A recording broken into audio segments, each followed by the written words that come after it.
The night my own parents stole money straight out of my bank account, I realized something terrifying. I hadn't just been living in a toxic household, I had been trapped in a system designed to break me, and the worst part, they believed they were entitled to it.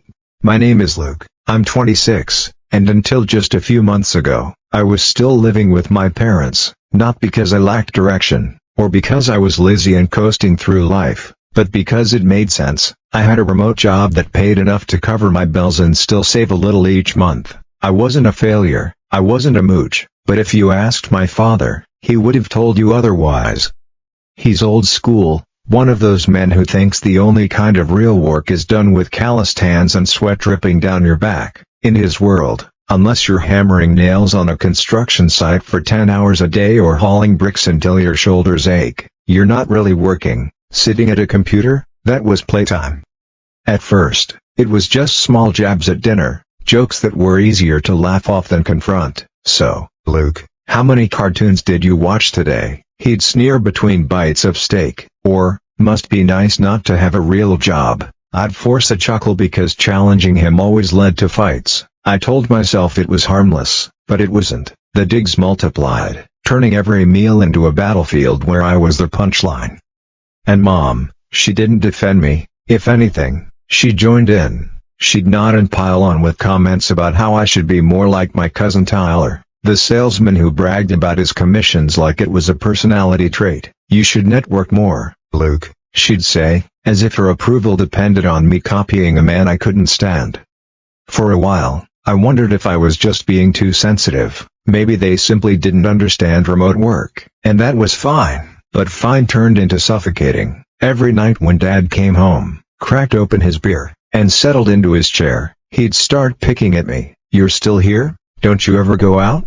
Or, you'll never meet a nice girl glued to a screen all day. Sometimes he'd remind me that if it weren't for his generosity, I'd be homeless. It was like he needed to cut me down just to build himself up. The breaking point came one Sunday night after dinner. I was scrolling on my phone when Dad slammed his hand against the table so hard the silverware rattled. His face was red, his voice loud enough to make Mom wince. Starting next month, you'll pay to live here. If you want to play grown-up, then pay like one. Mom nodded as though this was the only reasonable thing in the world. I didn't fight. I didn't yell. Something in me just snapped quietly. I smiled, not a fake smile, but one that felt oddly genuine, and said, "Sure, no problem." But that night, after they went to bed, I packed my car, laptop, clothes, a few keepsakes, my guitar. That was it. No dramatic scene, no shouting match. I drove into the night and booked the cheapest Airbnb I could find. For the first time in years, I woke the next morning without Dad barking at the dog or Mom slamming pots in the kitchen. The silence felt alien, but also peaceful. I thought I'd escaped. But a week later, my phone buzzed with a text from Mom. "The mortgage is due. Where are you?" I stared at the screen, my pulse quickening. It didn't sound like concern. It sounded like accusation, like I had failed them somehow. The thing was, I had been contributing for years, hundreds every month, quietly wired into their account, not officially rent, but a steady stream of support that I never complained about because I thought it was helping the family. 5 minutes later, another text. "Luke, answer me. Your father is furious." I laughed, not the happy kind, the bitter, hollow laugh that comes when something just confirms what you've always suspected. Of course he was furious. Furious I'd stopped playing the role he'd written for me. Furious I didn't beg to stay.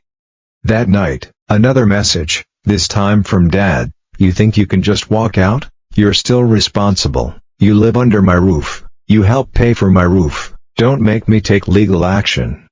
Legal action. I couldn't believe the audacity. This was the same man who'd told me to pay up or get out. I chose get out, and suddenly I was still financially chained to him?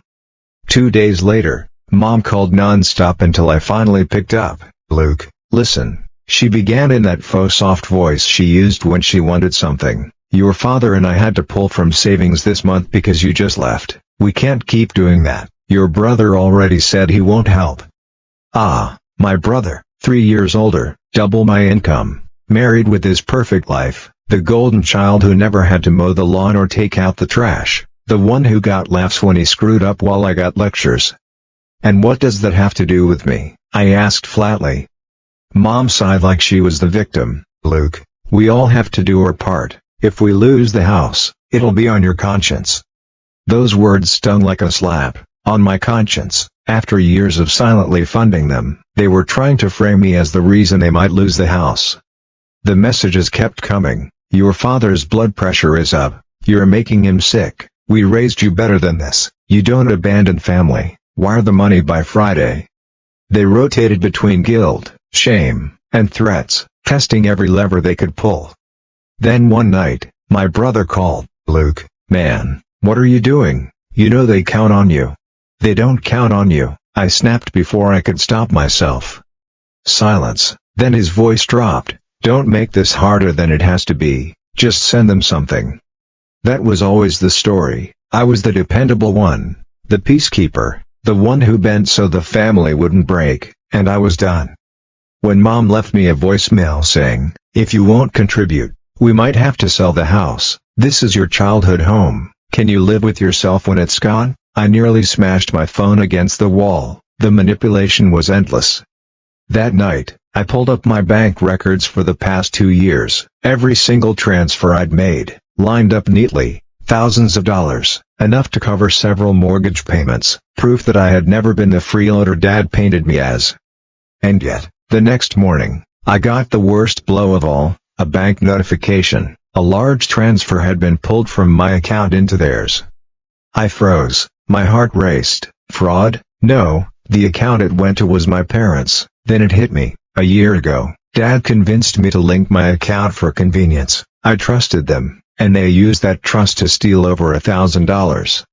I called Mom, shaking with rage. Did you take money out of my account? She was almost cheerful. Yes, honey, we couldn't risk missing the payment. You've always been so responsible. We knew you'd understand. Understand? My voice cracked. You stole from me. Don't use that word, she snapped. We're a family. Family helps each other. Besides, you were going to give it to us anyway, weren't you? That was it. Something inside me hardened. I locked down my accounts, cut off their access, and began compiling everything: bank records, texts, voicemails, a folder of evidence, not just for legal reasons, but to remind myself I wasn't crazy. This wasn't family drama, this was exploitation. When they called a family meeting, I went, out of morbid curiosity more than anything. Dad barked at me from his recliner, face red, voice sharp. Do you know what you've done to this family? You embarrassed us, you abandoned us. I stared back and said, do you know what it's like to be mocked in your own home every single night? To pay your share and still be treated like a burden? The room went silent. When I told them they had stolen from me, Mom gasped like I'd committed blasphemy. My brother told me I was blowing it out of proportion. Dad slammed the chair and barked, watch your mouth. As long as you're under my roof, you'll show respect. I'm not under your roof anymore, I said, calm but firm. The look on their faces told me they finally realized it. I was no longer the quiet son they could manipulate. That night, when I walked away, it hurt. My chest felt like it was splitting. That house wasn't home anymore. It was enemy territory. But something shifted in me. For the first time, I wasn't reacting, I was planning. I opened a new bank account. I started building savings. I dug into property records and learned they'd refinanced twice in 5 years, draining equity like it was a piggy bank. My money hadn't gone to survival, it had subsidized their lifestyle. I spoke to a lawyer. She said I might even have a claim to equity in the house, the same house Dad lorded over me as his roof. And for the first time in my life, I realized something. This wasn't about money. It was about control. And I had just taken mine back. If you've ever been used, manipulated, or made to feel like your worth was only measured by what you could give, you're not alone. Share this story, leave your thoughts below, and subscribe for more raw, real stories that reveal what happens when family becomes the enemy.